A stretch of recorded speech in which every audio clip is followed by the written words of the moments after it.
आज का हमारा टॉपिक है नोमेनक्लेचर यानी नामकरण। जंतुओं का वर्गीकरण करने के लिए नामकरण पहली आवश्यकता होती है, अर्थात किसी भी जंतु को खोजने के बाद उसे किसी विशेष समूह में रखने से पहले नामकरण करना आवश्यक होता है।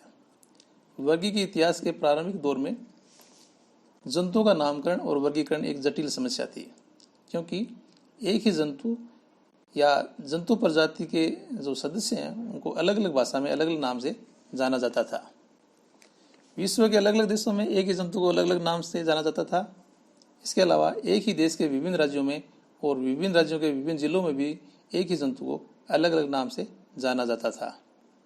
उदाहरण के लिए गोरैया को भारत के गुजरात राज्य में सरली, केरल में कुरुवी, बंगाल में छोटी चरई कहा जाता था। विश्व की अगर बात करें विश्व स्तर पर, तो इसी जंतु को नेपाल में गोरा, इंग्लैंड में हाउस स्पैरो, अमेरिका में इंग्लिश स्पैरो, पुर्तगाल में पोर्डन, फ्रांस में मोइन को डोमेस्टिक्यू, हॉलैंड में मस्क के नाम से जाना जाता था। इसी तरह से अन्य जंतु प्रजातियों को भी या जंतु प्रजाति के सदस्यों को भी अलग अलग क्षेत्रों में अलग अलग भाषाओं में अलग अलग नाम से जाना जाता था। इस कारण से अनुसंधानकर्ता रिसर्चर्स जो है उसे तथ्यों का आदान प्रदान करने में समस्या का सामना करना पड़ता था। इसके अलावा तुलनात्मक परिणामों का जो सही निष्कर्ष नहीं आ पाता था। एक ही जंतु के अलग अलग भाषा में अलग अलग नाम की समस्या से छुटकारा पाने के लिए विश्व स्तर पर एक ही नाम तय करना आवश्यक हो गया था। तो ये जो नामकरण की जो समस्या है, इसे छुटकारा पाने के लिए 5वीं अंतर्राष्ट्रीय प्राणी कांग्रेस जो कि बर्लिन में आयोजित हुई थी, उसमें नामकरण से संबंधित नियम बनाने के बारे में फैसला हुआ। और इस सम्मेलन में, बर्लिन सम्मेलन में, international code on zoological nomenclature यानी नामकरण की जो अंतर्राष्ट्रीय नियमावली है वो बनना तय हो गया था। और ये नामकरण कौन बनाएगा, यानी ये जो नियमावली जो बनाने का जिम्मा है international commission of zoological nomenclature नामक संस्था को दिया गया था। तो ये जो संस्था है इसका गठन 18 सितंबर 1895 में हुआ और इस संस्था का जो मुख्यालय है वो लंदन में रखा गया था। जंतु के, जैसा कि हम जानते हैं, जंतु के सामान्यतः दो नाम होते हैं। पहला कॉमन नेम या वर्नाकुलर नेम और दूसरा साइंटिफिक या जूलॉजिकल नेम। वर्गीकरण के इतिहास की बात करते हैं तो हमें पता चलता है कि नामकरण की कई पद्धतियाँ प्रचलन में रही हैं, जिनमें मोनोनोमियल नोमेनक्लेचर, बाइनोमियल नोमेनक्लेचर और ट्राइनोमियल नोमेनक्लेचर प्रमुख हैं। मोनोनोमियल नोमेनक्लेचर की बात करें तो इसमें जंतु का नाम एक ही शब्द से मिलकर बना होता है, अर्थात इस पद्धति के अनुसार जाति से ऊपर के वर्ग को टेक्सन का नाम एक पदीय होता है। नामकरण की एक पुरातन पद्धति रही है। किसी भी टेक्सॉन या सुपर स्पेसिफिक समूह का नाम लिखते समय इस पद्धति का उपयोग किया जाता है। नामकरण की जो दूसरी पद्धति है वो बायोनोमियल नोमेनक्लेचर। ये पद्धति बहुत ही प्रसिद्ध पद्धति रही है और वर्तमान में प्रचलन में भी है। ये पद्धति कैरोलस लिनियस द्वारा स्वीकार की दी गई है। इस पद्धति के अनुसार जंतु का नाम दो शब्दों से मिलकर बना होता है। नाम का जो पहला शब्द है वो वंश को प्रदर्शित करता है और दूसरा शब्द प्रजाति को दर्शाता है। जैसे हम बात करें घरेलू चिड़िया, जिसको वैज्ञानिक भाषा में या जूलॉजिकल उसका नाम जो है पेसर डोमेस्टिकस है। पेसर डोमेस्टिकस शब्द में, पेसर डोमेस्टिकस जो शब्द है उसमें पेसर जो शब्द है वो जीनस को प्रदर्शित करता है और डोमेस्टिकस प्रजाति को इंगित करता है। इसी तरह से जो ट्राइनोमियल नोमेनक्लेचर पद्धति, ये इन दोनों से बाद की पद्धति है।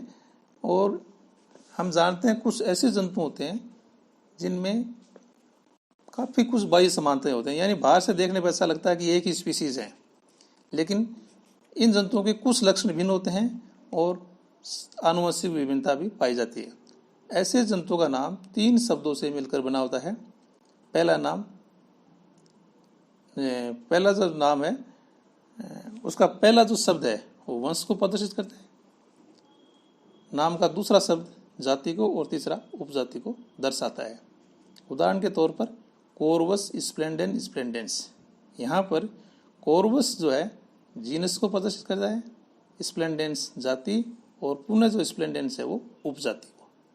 इसी तरह से मनुष्य का जो वैज्ञानिक नाम है वो होमो सेपियंस सेपियंस, यानी होमो जीनस, सेपियंस जाति और पुनः सेपियंस उपजाति। इस तरह से मनुष्य का नाम भी ट्राइनोमियल नोमेनक्लेचर पद्धति के अनुसार तय किया गया है। अब हम बात करते हैं रूल्स ऑफ नोमेनक्लेचर, नामकरण के नियम। ICZN international commission on zoological nomenclature, ये जो संस्था थी इसको नामकरण की नियमावली तय करने का जिम्मा दिया गया था। तो ICZN द्वारा जो नामकरण की जो नियमावली बनाई गई थी, उस नियमावली के जो अधिकांश बिंदु हैं वो कैरोलस लीनियस द्वारा लिखित पुस्तक सिस्टम ऑफ नेचर के 10वें संस्करण से लिए गए हैं। इसके अलावा इस नियमावली के कुछ बिंदु क्लेर्क द्वारा लिखित पुस्तक एरेनिस वेसी से तैयार किए गए हैं। तो नियमावली के जो प्रमुख बिंदु है वो इस प्रकार से हैं।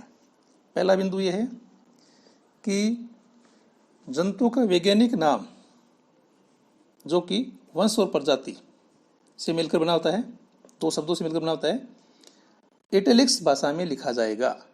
यदि नाम हाथ से लिखा जाता है तो उसे अंडरलाइंड किया जाएगा, या अगर किसी अन्य भाषा में है तो उसे इटैलिक्स में कन्वर्ट कर लिया जाएगा।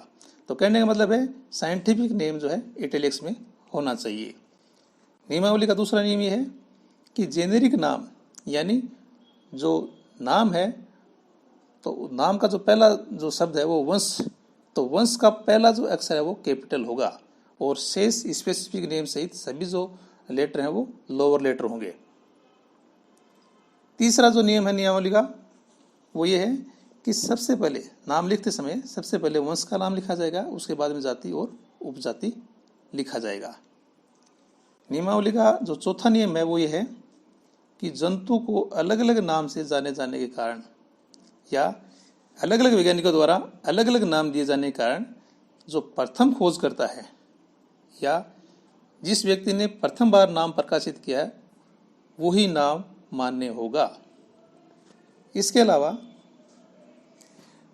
ये भी तय किया गया कि ये जो नामकरण के जो नियम है वो जीवित और विलुप्त सभी जंतुओं पर लागू होंगे।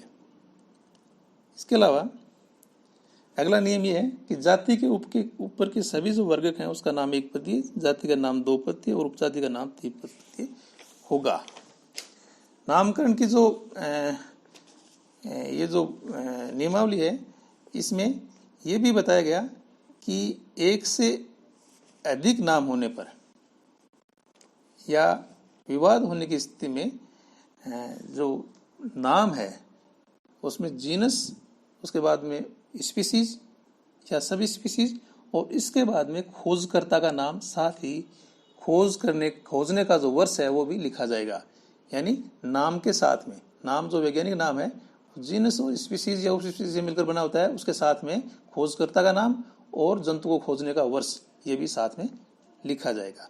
इसके अलावा जीनस के साथ ईडी सफिक्स यानी उपसर्ग IDAE उपसर्ग जोड़कर फैमिली का नाम लिखा जाएगा, और इसके साथ जीनस के साथ इनी सफिक्स जोड़कर सब फैमिली का नाम लिखा जाएगा।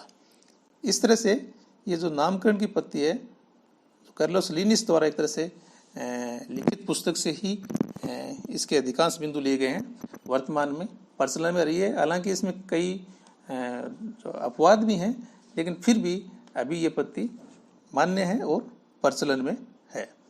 धन्यवाद।